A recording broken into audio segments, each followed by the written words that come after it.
दिवसीय उत्तर बंगाल के दौरे पर जल परिवहन मंत्री मनसुख भाई मांडविया फरक्का पहुंचे। फरक्का पहुंचकर चल रहे प्रकल्पों जेसीटी कार्य नए ब्रिज के निर्माण का निरीक्षण किया। आइए सुनते हैं प्रेस वार्ता के दौरान उन्होंने क्या कुछ कहा। नवभारत समाचार मालदा पश्चिम बंगाल से राजेश जैन की रिपोर्ट। प्रधानमंत्री मोदी जी का विजन है कि देश में वाटरवेज डेवलप हो। गंगा नदी पर वाराणसी से हल्दिया तक 1400 किलोमीटर का वाटरवेज आज तैयार हो रहा है। जलमार्ग विकास परियोजना के अंतर्गत 5400 करोड़ रुपीस का खर्च करके 2023 तक ये काम पूरा करना है। 56% काम ऑलरेडी पूरा हो चुका है। वाराणसी में मल्टी मॉडल टर्मिनल, साहिबगंज में मल्टी मॉडल टर्मिनल का काम पूर्ण हो चुका है। हल्दिया में अगले 2 महीने में मल्टी मॉडल टर्मिनल का काम पूरा हो जाएगा। ऐसा ही फरक्का में नेविगेशन लॉक एक बहुत बड़ा और टेक्निकल सब्जेक्ट था, वो भी 350 करोड़ के खर्च से ये हो रहा है। उसका काम भी आपने देखा आज शायद 70-75% पूरा हो चुका है और दिसंबर 2021 तक पूरा हो जाएगा सुबह।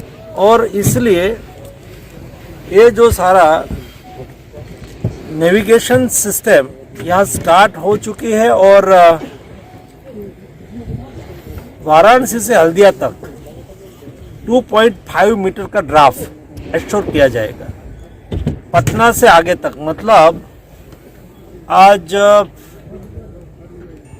करीबन 800 किलोमीटर 2.5 मीटर का ड्राफ्ट एश्योर हो चुका है और वहां जल परिवहन स्टार्ट हो चुका है।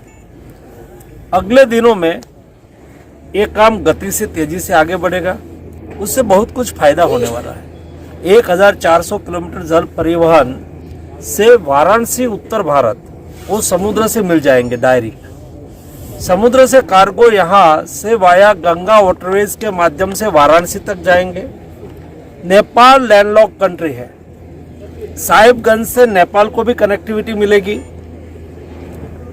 साहिबगंज पर मल्टी मॉडल टर्मिनल और वहाँ एक लॉजिस्टिक पार्क भी बनाया जाएगा। उसके माध्यम से वहाँ छोटी मोटी इंडस्ट्रीज भी आएगी और इंडस्ट्रियल डेवलपमेंट भी होगा।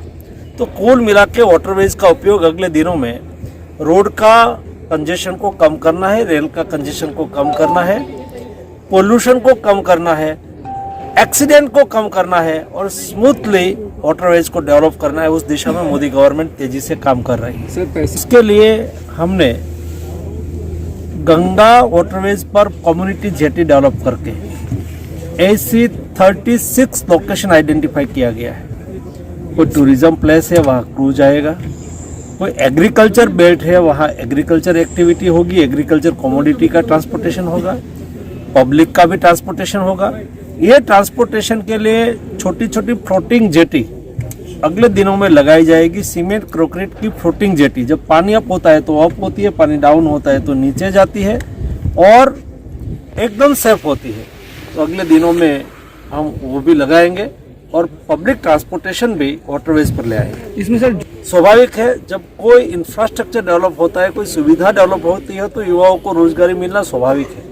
कोई जगह पे जेटी बनेगी तो पब्लिक ट्रांसपोर्टेशन चालू होगा, कार्गो ट्रांसपोर्टेशन चालू होगा। जब जेटी बनेगी तो जेटी के अगल बगल में डेवलपमेंट होगा, छोटी मोटी शॉप भी लगेगी, उसका ऑपरेशन के लिए भी कई लोग काम पे लगेंगे। मैं मानता हूँ कि वाटरवेज डेवलप होने से लाखों लोगों के लिए, युवाओं के लिए जॉब का सर्जन होगा। सर शुभेंदु अधिकारी भी भारतीय जनता पार्टी का नेता है, हमारा कार्यकर्ता है। अगले दिनों में वाटरवेज को यहाँ से बांग्लादेश के लिए भी हम वाटरवेज को यहाँ से एक्सटेंड करेंगे। फरक्का से माया है ना, माया से डायरेक्ट हमारे यहाँ संथाल में बोर्ड वगैरह होता है, सीमेंट होती है और बांग्लादेश में उसकी कमी है। तो ये वाटरवेज से हम उसको भी कनेक्ट करेंगे और डायरेक्ट नॉर्थ ईस्ट को कनेक्ट करेंगे। तो यहाँ से दो कनेक्टिविटी, गंगा को direct 1400 kilometre Varanasi to Haldia, 200 kilometre Haldia to Sundarban, Sundarban से Bangladesh Jamuna river means Brahmaputra river में 750 किलोमीटर बांग्लादेश में। बांग्लादेश से हम दो जगह पे कनेक्टिविटी देंगे, त्रिपुरा में सोनामुरा और लोअर आसाम में करीमगंज।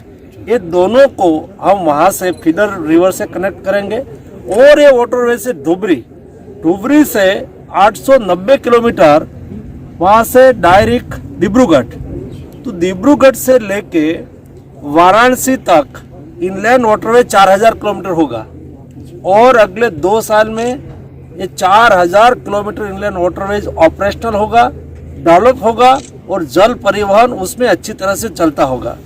अंग्रेज लोगों ने कलकत्ता को कैपिटल क्यों बनाया था? बंगाल में सबसे पहले उन्होंने अपना कारोबार क्यों शुरू किया था?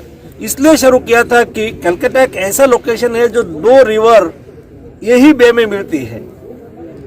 बे ऑफ बंगाल में 2 रिवर मिलती है, तो 2 रिवर के माध्यम से वो चाय के बगान तक वाटरवेज उन्होंने डेवलप किया था ये जमाने में। और वहाँ से चाय लेके वो कलकत्ता पोर्ट पे लाते थे, हल्दिया पोर्ट पे लाते थे और वहाँ से वो यूरोप में ले जाते थे। वैसे ही कारोबार वो करते थे गंगा रिवर के माध्यम से वाराणसी तक। उसको फिर से अच्छी तरह से डेवलप करके हम ऑपरेशनल करेंगे। स्वाभाविक है यहाँ से बांग्लादेश इंटर कंट्री ट्रेड वो प्रोटोकॉल के तय से विदेश मंत्रालय उसको तय कर रहा है, कॉमर्स मिनिस्ट्री उसको तय कर रही है। हमारा काम है उसको डेवलप करके दे देना और हम रिवर को इस तरह से डेवलप करके दे देंगे जिस तरह से हम इंडो बांग्लादेश ट्रेड भी बढ़ाएंगे, बांग्लादेश नॉर्थ ईस्ट ट्रेड भी बढ़ाएंगे। नॉर्थ ईस्ट के लिए आज एयर कनेक्टिविटी है, रेल कनेक्टिविटी है, रोड कनेक्टिविटी है, बट सी कनेक्टिविटी या तो वाटरवेज कनेक्टिविटी नहीं थी। ये फिर से हम उसको ज्वाइन कर रहे हैं। बांग्लादेश चट्टोग्राम और मोंगला वो पहले जमाने में उसका उपयोग, और जब 1971 वॉर के बाद वो बंद हो गया था, वो भी हमने प्रोटोकॉल रूट में ले लिया बांग्लादेश गवर्नमेंट के साथ बातचीत करके, और उसका उपयोग करके भी हम नॉर्थ ईस्ट को जोड़ रहे हैं। उससे ट्रेड में बहुत बड़ा फायदा होगा। भारत में उसकी बहुत डिमांड है, तो ये वाटरवेज के माध्यम से वाराणसी तक पहुंचाएगा, वाराणसी से दिल्ली तक पहुंचाएगा। ऑलरेडी आज वहां से चालू ही है via Sundarban, Haldia to Sundarban to Bangladesh.